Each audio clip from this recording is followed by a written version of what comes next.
High school feels so far away that sometimes it seems like it happened to somebody else. But sometimes I'll see something or hear something on the radio, and just for a moment, I'm back in school. I grew up in Kokomo, Indiana, which is a real place. And no matter what the Beach Boys say, it has nothing to do with the beach. I don't even think they have sun most of the time. But in high school, it seemed like all of my friends had boyfriends or girlfriends.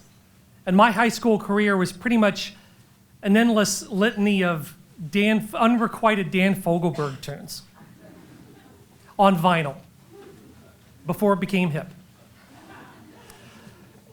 And high school was kind of torturous at times, and it was even worse because my best friend Jerry would always talk about his great girlfriend, how pretty she was, how smart she was.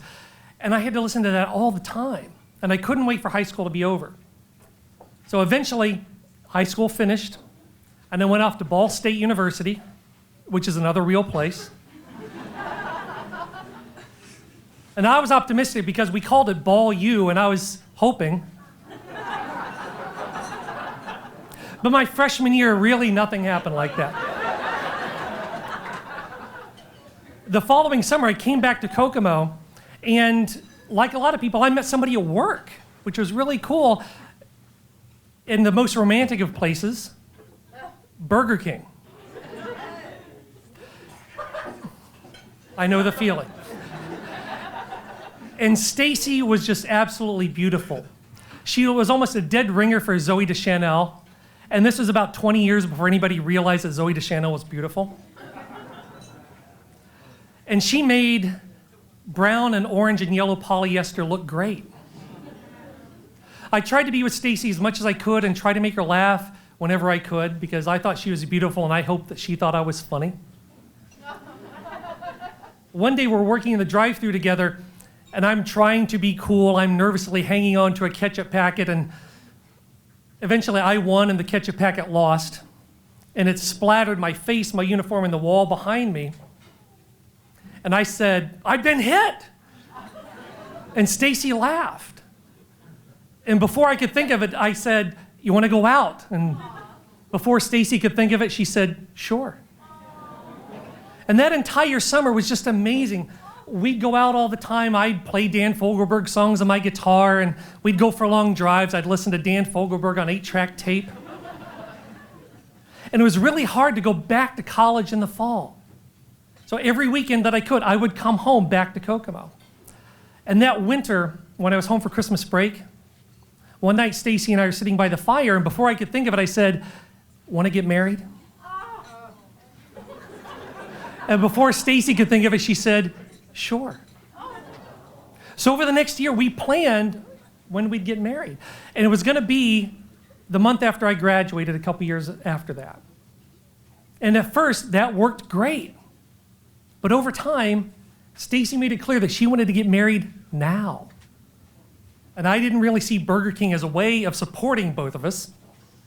So we negotiated, and eventually I compromised, and we said Christmas my senior year, which I figured I'd have a job lined up and things would be cool, and that was good enough for a while.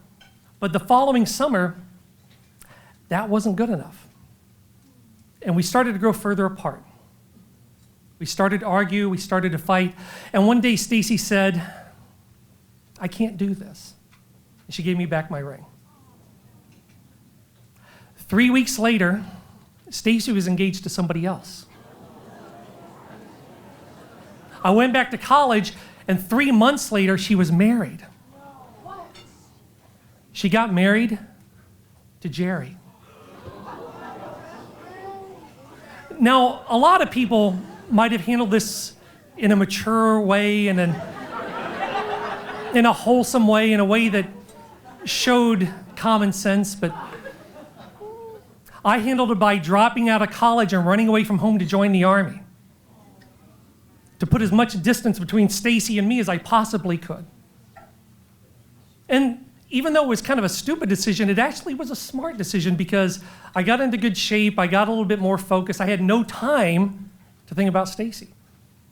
And when I got out of the Army, I came back to Ball State and finished up my degree, and got really good grades the last couple semesters. And then I moved away to Cincinnati and started a job there. A few years later, I went back home to Kokomo and ran into a friend who said, hey, I ran into Stacy the other day. I said, tell her I said hi. She asked about you. I thought she got married. Oh, she got divorced a couple years ago.